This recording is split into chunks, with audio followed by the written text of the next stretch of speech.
নম্বর আয়াতের শেষের দিকে আল্লাহ তাআলা বলেন,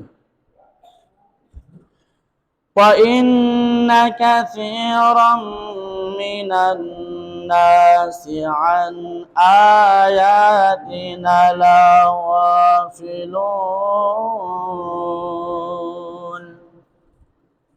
আল্লাহ পাক রব্বুল আলামিন ডাক দিয়ে বলেন, কিছু মানুষ আছে, কিছু না, শুধু এখানে কাসির শব্দটা ব্যবহার করছে, ওয়া ইন্না কাসিরা মানে অধিকাংশ, মিনান নাসি মানুষদের মধ্যে হইতে, আন আয়াতিনা লাগাফিলুন আল্লাহর শক্তি সম্পর্কে তারা অবগত নন। সুবহানাল্লাহ বলেন।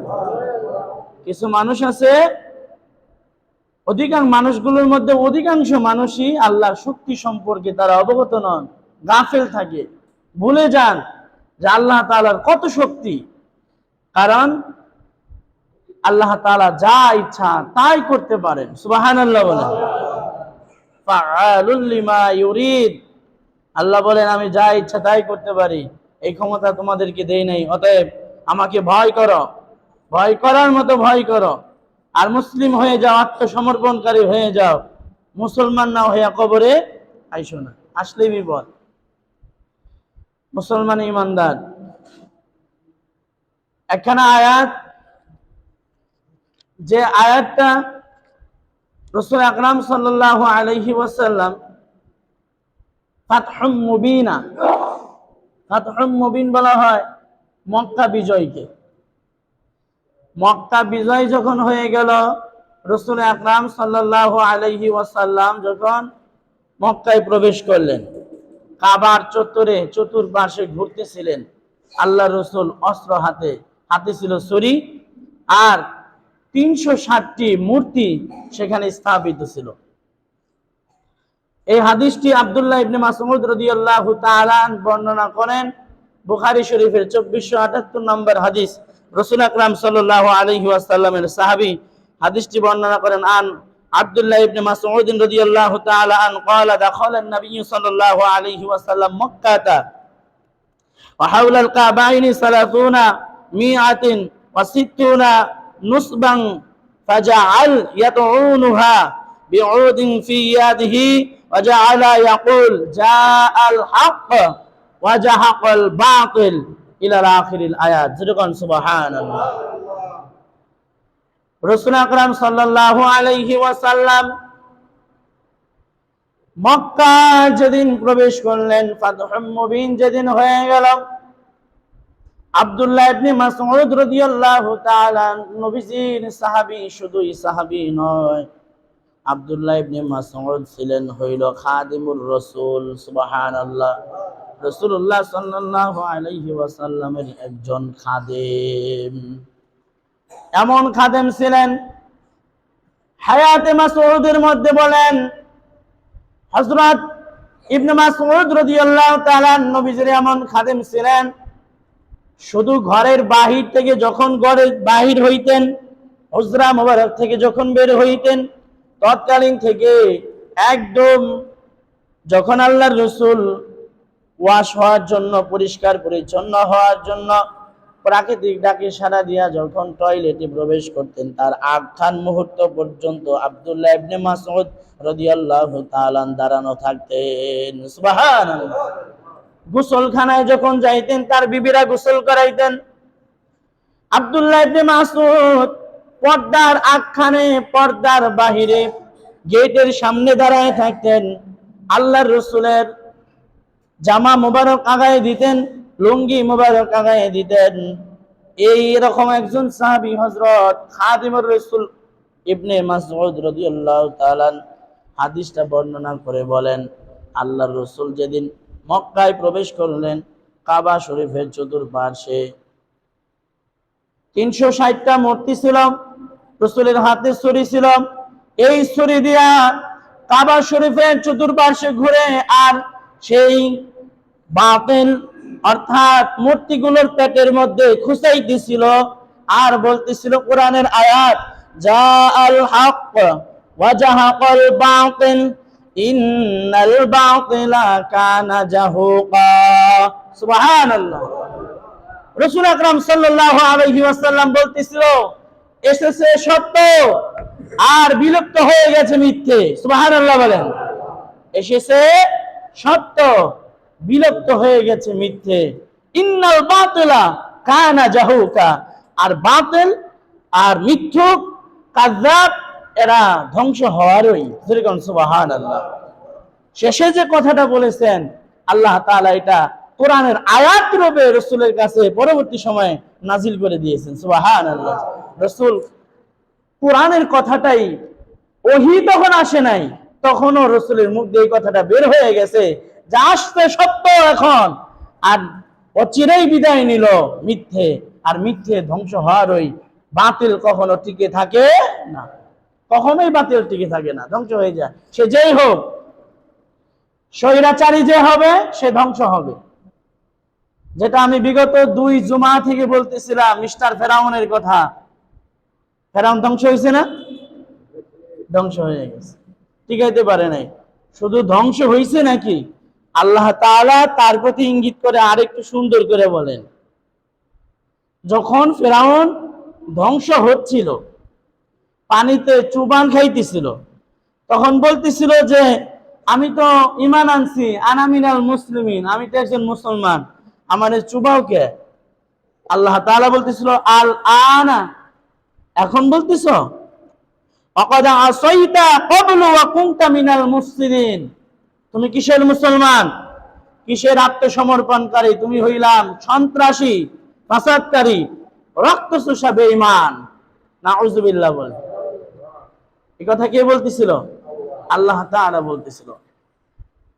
তার মানে এখানে একটা ইঙ্গিত, মানুষ যখন চূড়ান্ত পর্যায়ে স্বৈরাচারীর একদম চূড়ান্ত পর্যায়ে চলে যায়, তখন তার তাওবাও কবুল করা হয় না। এতে বোঝা গেল তাওবা করবেন, আপনার শ্বাস প্রশ্বাস চলাকালীন তাওবা করে নেন।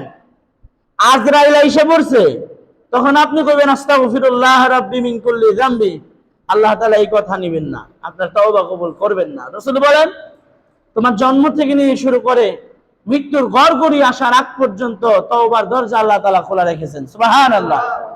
আর মানুষের স্বভাবগতই মৃত্যুর গড়গড়ি কখন আসে? যখন আজরাইল আলাইহিস সালাম কাছে আসেন, তখনই গড়গড় গড়গড় শুরু হয়ে যায়।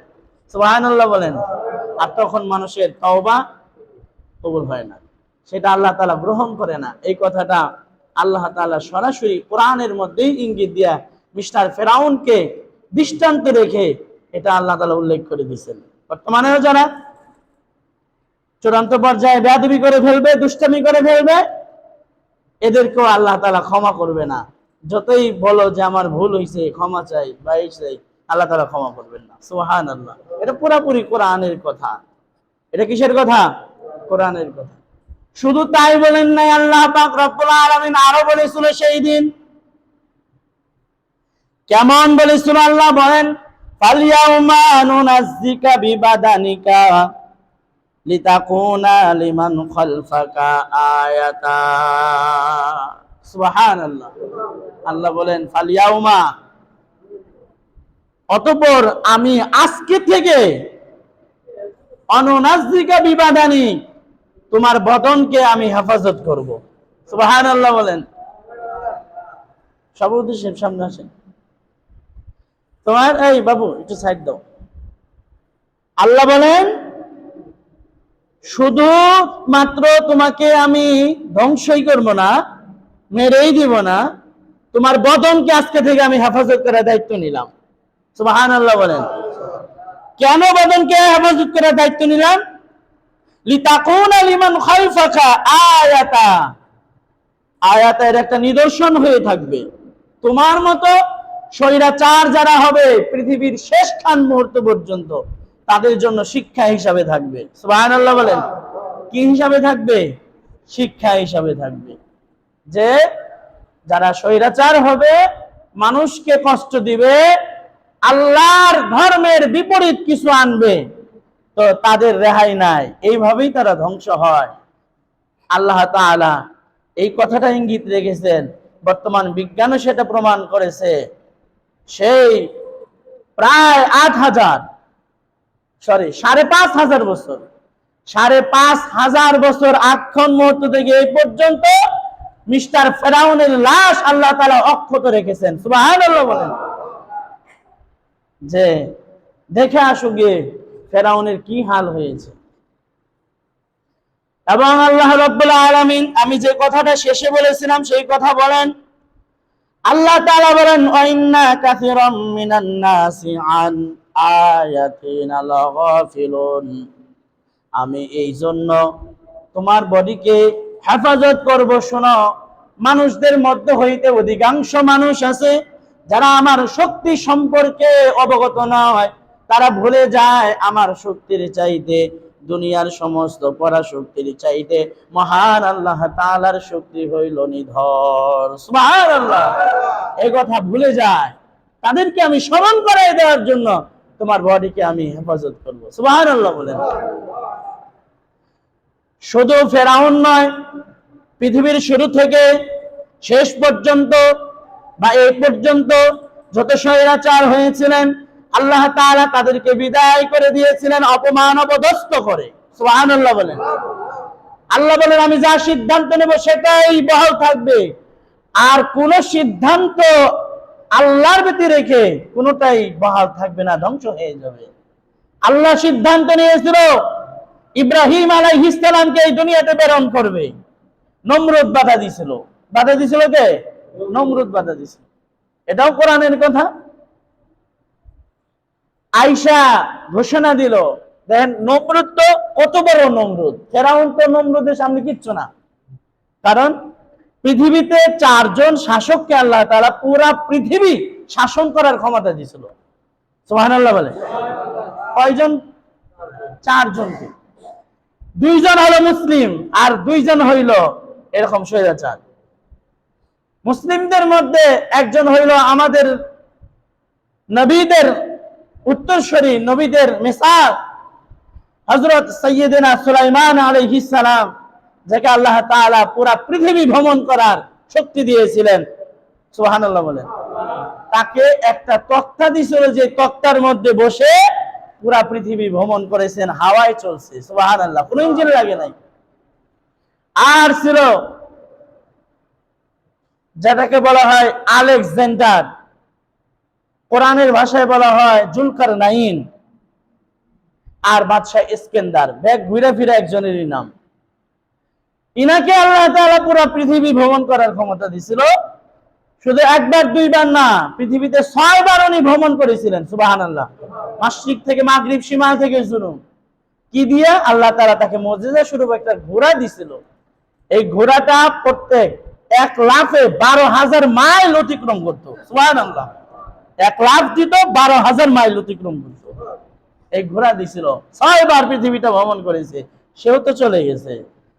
তবে তাদের মৃত্যুটা হয়েছে সম্মানের সাথে। মৃত্যুটা হয়েছে কি? সম্মানের সাথে। কারণ মুসলিম। আর অমুসলিমদের মধ্যে ছিল 4 জন, 2 জন। একজনের নাম হইল এই নমরুদ, আরেকজনের নাম হলো বখতে-নসর। তাহলে ফেরাউন তো নমরুদের সাথে কিচ্ছু না। ফেরাউনকে মাত্র একটা সাম্রাজ্য দান করেছিল, আর নমরুদ তো পুরো পৃথিবীর শাসক ছিলেন। তাকেও তো ধ্বংস করেছে। তারে ধ্বংস করেছে কি দিয়া? সামান্য মশা দিয়ে। কল্পনাই করে নাই এই মশা এর মারবে, কল্পনাই করে নাই। আল্লাহু আকবার বলেন। নমরুদের কাছে খবর দিলাম, আপনি বলতেছেন আমি বড় খোদা, আপনার খোদায়িত্ব ধ্বংস করার জন্য জাতির মধ্যে জাতির পিতা আগমন করতেছে, যে জাতির মধ্যে, মানব জাতির মধ্যে সে নেতৃত্ব দিবে, কর্তৃত্ব খাটাবে, আল্লাহর দ্বীন বাস্তবায়ন করার জন্য দুনিয়াতে আসতেছেন, যে আপনার কর্তৃত্ব নেতৃত্ব ধূলিসাৎ করে দিবে। সাবধান হয়ে যান। তাই সে কি এখনো দুনিয়াতে আসতে পারে না? আসে নাই। তাহলে কি করা যায়? যার নাম হলো তারিক, যার উপনাম হলো আজর, ইব্রাহিম আলাইহিস সালামের বাবা, যা বলতেছেন, নমরুদ আপনি চিন্তা করেন না, আমাকে অনুমতি দেন, আমি এমন একটা ব্যবস্থাপনা করে দিব যাতে করে এই সন্তান দুনিয়াতে আর কোনোদিন না আসতে পারে। নাউযুবিল্লাহ বলেন। আল্লাহ সিদ্ধান্ত নিছে দুনিয়াতে আসবে, আর সে কয় যেন না আসতে পারে, আমি সিদ্ধান্ত নিতেছি। সিদ্ধান্ত কারটা টিকবে? কথা বলেন। আল্লাহটা টিকবে। এইবার কিছুদিন পরে আসলো, আইসা বলতেছে হ্যাঁ কাজ শেষ। কি কাজ হয়েছে? বলে সন্তান জন্ম নিতে পারে না লেডিস আর জন্টিস একখানে না হইলে, অর্থাৎ মেয়ে আর পোলা একখানে না হইলে তো সন্তান জন্ম নিতে পারে না। আমি এমন এক ব্যবস্থা করে দিছি, কোনদিন মানুষ তো দূরের কথা, একটা মশার মাছিও একসাথে হতে পারবে না, সন্তান আসার আর সম্ভাবনা নাই। ব্যবস্থা করে দিছি, প্রাসাদ ভিন্ন করে দিছি, মানুষ ডিভাইডেড করে দিছি, একত্রিত হতে পারবে না। মুসলমান ইমানদার লম্বা কাহিনী শোনেন। অনেকে আর জানি না কি করবেন, মনে মনে কি ভাবতেছেন। আমি কাউকে কষ্ট দেওয়ার জন্য কথা বলছি না, হ্যাঁ, আমি শুধুমাত্র কোরআনের কথা বলছি। আর বিগত 2 জমা থেকে তো এই কথাগুলো বলেই আসছিলাম। শুনুন, হযরত ইব্রাহিম আলাইহিস সালামের পিতা, যার উপনাম হচ্ছে আজর, যার উত্তম নাম হচ্ছে তারিক, এ আসলো, আইসা সংবাদ দিল। কিন্তু রাত্রের কোনো একটা রাত্রে সে ওই রাত্রে ঘুম আসতেছে না, তার ভালো লাগতেছে না, উসবিস উসবিস করতেছে, চিন্তা করতেছে হারে কতদিন যাবত আমার স্ত্রী অনেক দূরে, যদি স্ত্রীতে একটু দেখতাম তাও তো একটু ভালো লাগতো, খারাপ লাগতেছে তার। এমত অবস্থার মধ্যে হযরত ইব্রাহিম আলাইহিস সালামের পিতা ঘর থেকে বের হলো, দেখে সমস্ত পাহারাদার যারা আছে ঘুম পাড়তেছে, মানে আল্লাহ তাআলা ঘুম পাড়াই দিছে সব। দরজা খুলে বের হইছে, কেউ জানে না। ওদিক দিয়ে ইব্রাহিম আলাইহিস সালামের মাও বের হইছে। অনেকদিন হয় আমার প্রাণের স্বামীকে দেখি না, যদি একটা বার দেখা হইতো আমি তার সাথে অনেক কথা বলতাম। সেও বের হইছে, সব ঘুমায়, শুধু জাগ্রত আল্লাহ আর ইব্রাহিম আলাইহিস সালামের মা আর পিতা। আল্লাহ তাআলা তাদের দুইজনকে একত্রিত করে দিল খোলা ময়দানে, কোন একটা ছাপটিতে যে তাদের মিলন হইল। হযরত ইব্রাহিম আলাইহিস সালাম মায়ের গর্ভে চলে গেল। সুবহানাল্লাহ। সিদ্ধান্ত নিছে কে? আল্লাহ তাআলা। হযরত ইব্রাহিম আলাইহিস সালাম যখন জন্ম, মায়ের পেটে আসলেন, আর ওদিক দিয়া জ্যোতিষী যারা আছে নমরুদকে যা বলতেছে, নমরুদ সাবধান, খবর হয়ে গেছে, সন্তান তো আজকে রাত্রেই মায়ের গর্ভে চলে গেছে, আমরা যা দেখি। বলে হায় হায়। তারিককে ডাক দিয়া কয়, হ্যাঁ তারিক, তুমি না বললা কোন একটা মশা মাছিও একখানে হতে পারবে না, তাহলে আজকে রাত্রে ইব্রাহিম কেমনে জন্ম নিল, মানে মায়ের গর্ভে গেল? বলে আমি শপথ করে বলছি, কসম কেটে বলেছি, আমি কোনোদিন এই কাজ করি নাই এবং কাউকেও করতে দেই নাই। তার মানে হলো যারা মিথ্যাবাদী, যারা মিথ্যাবাদী হয় এদের কসমও মিথ্যা। যারা কথায় কথায় কসম কাটে, মানুষদেরকে শান্তির বাণী শোনায়, মানুষদেরকে শান্তিতে রাখবে, ভালো রাখবে, কসম কাইটা কয়, এরা মিথ্যাবাদী। এরা কি মিথ্যাবাদী? যাই হোক, ইব্রাহিম আলাইহিস সালাম জন্মগ্রহণ করলো। হযরত ইব্রাহিম আলাইহিস সালামকে ধ্বংস করে দিবে এমন একটা পরিস্থিতি যখন হয়ে গেল, আগুনের মধ্যে ফেলে দিল। আপনারা জানেন, কাহিনী বলা আমার মূল উদ্দেশ্য নয়। আগুন থেকে যখন হযরত ইব্রাহিম আলাইহিস সালাম চলে আসলেন, আসার পরে বলতেছেন, ইব্রাহিম তোমার সঙ্গে আর বিদ্রোহ করব না, তোমার যে বাঁচায় দিল, তোমার যে মহান মনিব আল্লাহ, তার সঙ্গে আজকে থেকে জিহাদ ঘোষণা করলাম। নাউযুবিল্লাহ বলেন। কত বড় স্বৈরাচার হইলে দেখেন কারবারটা কি। আমি তোমার সাথে এখন কোনো যুদ্ধ নাই, তোমার সাথে বোঝাপড়া পরে হবে, আগে তোমার আল্লাহর সাথে যুদ্ধ হবে। কেমনে? কবে কবে তোমার আল্লাহ প্রস্তুত? বলে আল্লাহ সদা সর্বদাই প্রস্তুত, তুমি প্রস্তুতি নাও। বলে ঠিক আছে, আমার 6 মাস দরকার আছে। প্রস্তুতি নিছে 6 মাস, অমুক মাসে, ওই তারিখে, এই দিনে, এত টাইমে আমরা এখানে উপস্থিত থাকব, জিহাদ হবে তোমার আল্লাহর সাথে। আসলো ঠিকই 6 মাস পরে বিশাল তীর নিয়ে বিশাল তীর নিয়ে আসলো।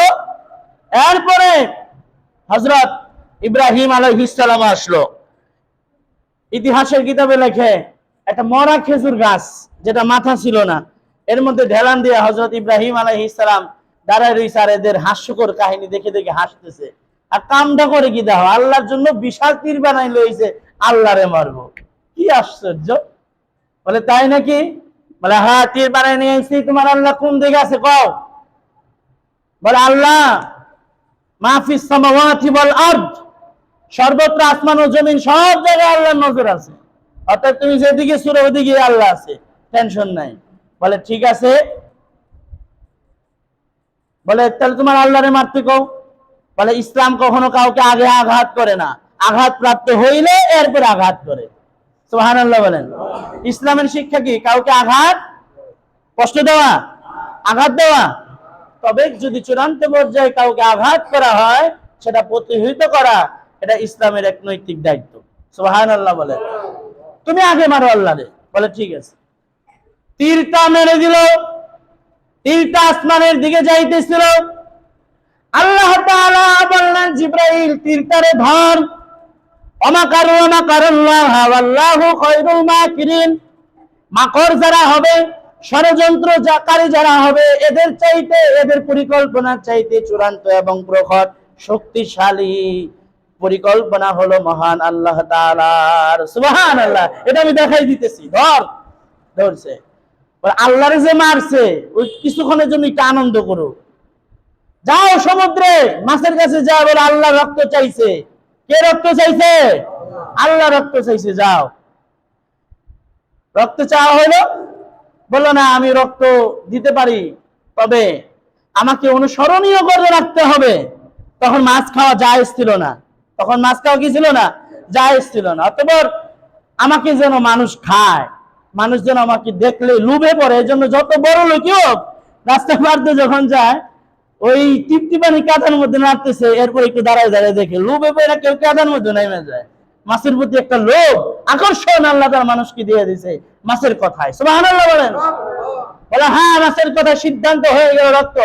এই জন্য মুসলমানের এখানে শিক্ষা আছে, আল্লাহর জন্য, দিনের জন্য, সত্যের জন্য যারা জীবন দেবে, লড়াই করবে, আল্লাহ তাআলা তাদেরকে কিয়ামত পর্যন্ত অনুসরণীয় করে রাখবে। সুবহানাল্লাহ বলেন।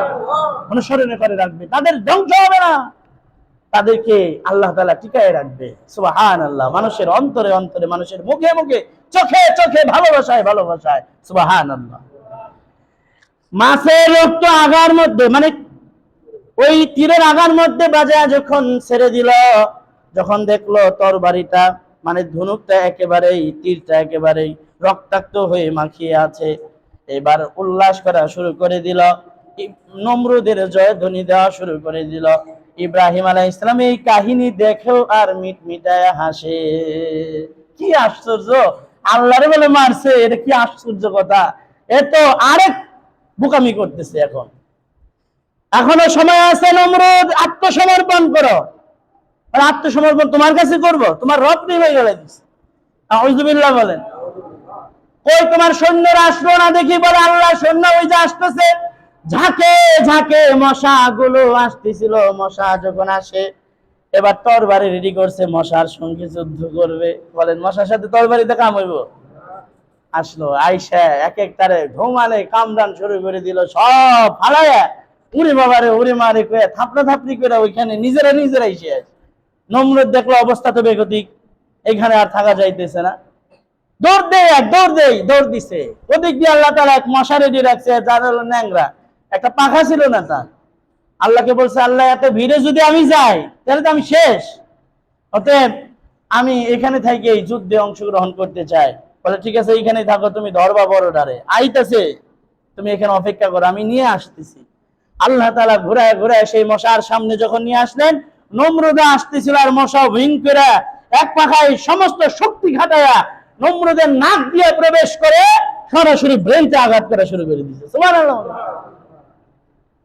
আল্লাহ যদি মারতে পারে, আপনার নাক দিয়ে কখনো একটা মশাকে পিঁপড়া ঢোকা পারবো না। আল্লাহ এমন ভাবে নাকটারে বানাইছে, নাকের মধ্যে এমন পদার্থ দিছে, পানি দিছে, যা আপনার নাক দিয়ে একটা পিঁপড়াও ঢুকতে পারবে না। কিন্তু এইখান দিয়ে আল্লাহ তাআলা মশা ঢুকায়া নমরুদকে মারছে। সিংহাসনে যায় বসছে, কিছুক্ষণ পর পরে থাপড় দেয়।